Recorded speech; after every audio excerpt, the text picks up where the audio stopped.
बिस्मिल्लाहिर्रहमानिर्रहीम। Students of 10th class, Punjab board, Lahore board, next topic से इंशाल्लाह हमारा next chapter number 12 waves. Chapter number 10 और 11 हमने कर लिया। 11 के न्यूमेरिकल्स नहीं हैं, इसलिए वो फिर इंक्लूड नहीं है उसमें से। अब चैप्टर नंबर 12 देखें, वेव्स। अब सबसे इंपॉर्टेंट चीज़ इसमें, वेव्स होती क्या हैं। असल में वेव्स किसी भी मीडियम में पैदा होने वाली ऐसी डिस्टरबेंस को कहते हैं कि जिसमें मॉलिक्यूल्स उसके वाइब्रेट होते हैं। वाइब्रेट होने के बाद वो अपनी जगह नहीं छोड़ते बल्कि एनर्जी को आगे ट्रांसफ़र करते हैं। खुद वो अपनी जगह नहीं छोड़ेंगे लेकिन एनर्जी को आगे ट्रांसफ़र कर देते हैं। सपोज करें कि ये एक टब है जो कि पानी से भरा हुआ है। ये टब है जो कि पानी से भरा हुआ है। आप इसके अंदर पेपर के छोटे छोटे से कागज़ के टुकड़े काट के ऐसे छोटे छोटे से वो रख दें और पेंसिल को डिप करें ऐसे ऊपर से नीचे परपेंडिकुलर इसके, ऐसे ऐसे बार बार मूव करें। जब आप बार बार मूव करेंगे तो आप देखेंगे कि यहाँ पे वेव्स बन रही हैं, ऐसे वेव्स प्रोड्यूस हो रही हैं।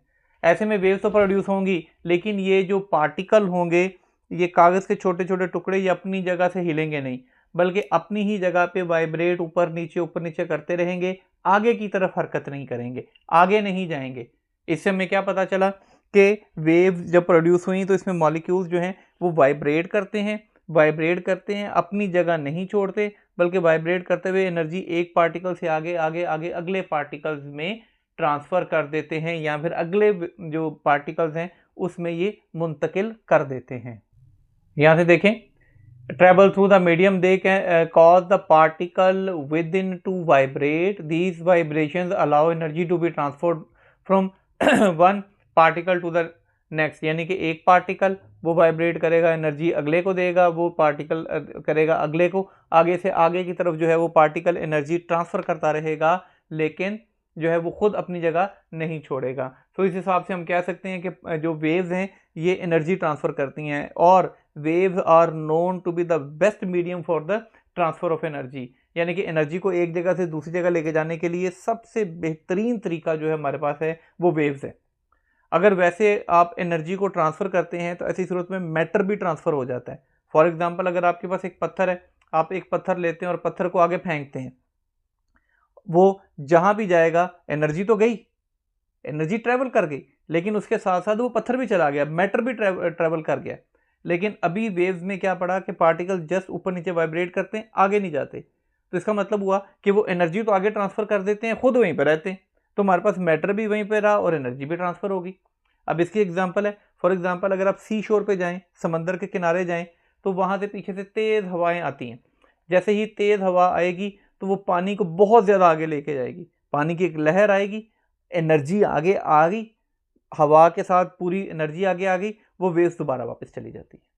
यानी कि मैटर दोबारा और एनर्जी आगे ट्रांसफ़र होगी। So waves are known to be the best medium, best mode of transfer of energy. Energy को एक जगह से दूसरी जगह लेके जाने का सबसे बेहतरीन तरीका जो है वो वेव्स होता है। नेक्स्ट देखें, water waves experiment to disturbance, water wave experiment to demonstrate wave motion.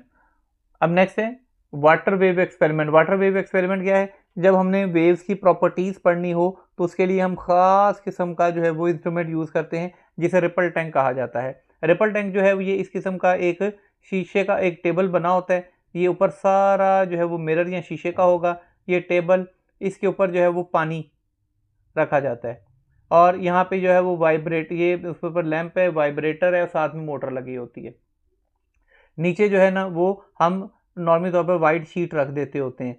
तो जैसे ही हम वाइब्रेटर ऑन करेंगे ये वाइब्रेट करेगा, वाइब्रेट करते हुए वाटर के अंदर वेव्स प्रोड्यूस करेगा। अब इसमें से जो वाटर वेव्स प्रोड्यूस होंगी फिर वो वेव्स की प्रॉपर्टीज़ हम इसमें स्टडी करते हैं। वेव्स में properties refraction, reflection, diffraction, interference, वो कंस्ट्रक्टिव इंटरफेरेंस है, डिस्ट्रक्टिव है, वो फिर इस चीज़ों के बारे में सारा हम जो है वो पढ़ते हैं। बहरहाल ये एक एक्सपेरिमेंट होता है जिसे हम वेव मोशन के उसको रिलेट करके उससे पढ़ रहे होते हैं।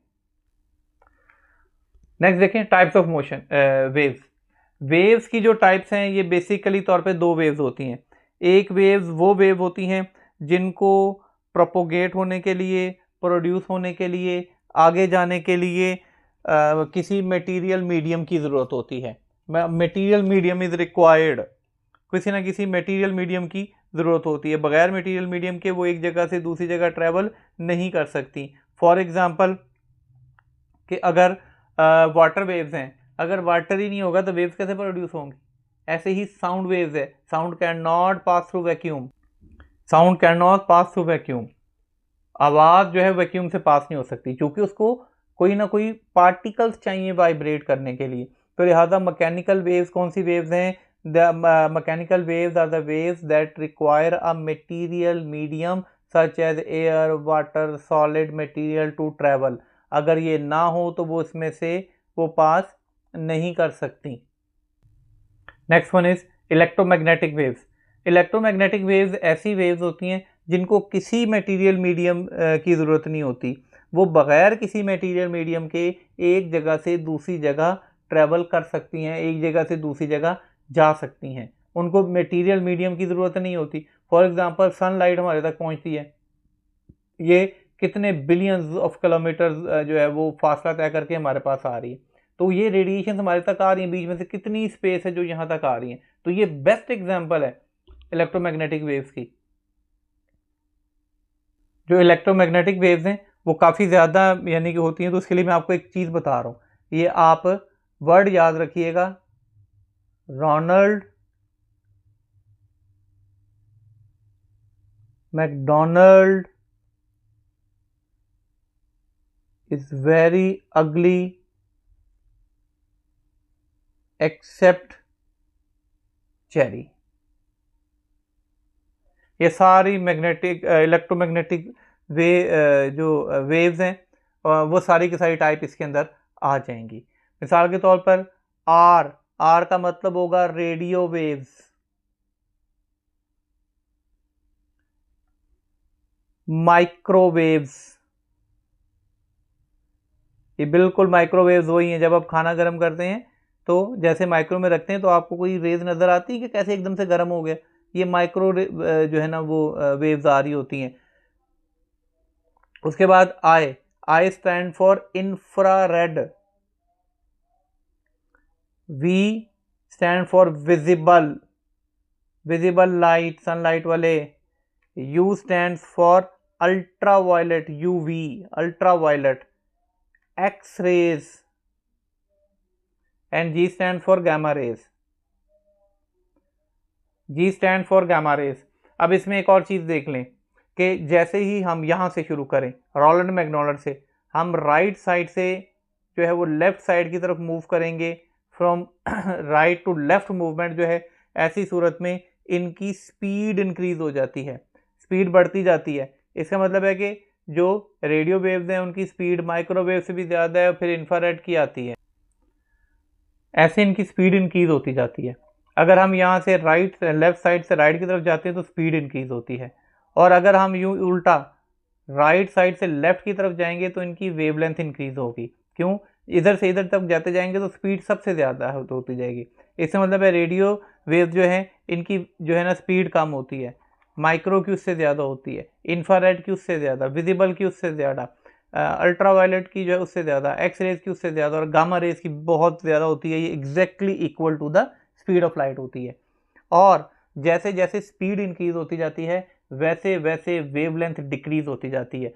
फॉर एग्जांपल अगर एक वेव है वो ऐसे प्रोड्यूस हो रही है, और जो वेव तेज़ प्रोड्यूस होगी उसकी वेवलेंथ भी कम होगी, उनकी वेवलेंथ कम होती है। मिसाल के तौर पर पानी का एक टब लें, आप पानी के टब के अंदर जो है पेन से जो है ना वो पहले आहिस्ता आहिस्ता वाइब्रेट करें। जब आप आहिस्ता आहिस्ता वाइब्रेट करेंगे तो ऐसे बड़ी बड़ी वेव्स प्रोड्यूस होंगी। जब आप तेज़ तेज़ वाइब्रेट करेंगे तो छोटी छोटी बड़ी तेज़ी से वेव्स प्रोड्यूस होंगी।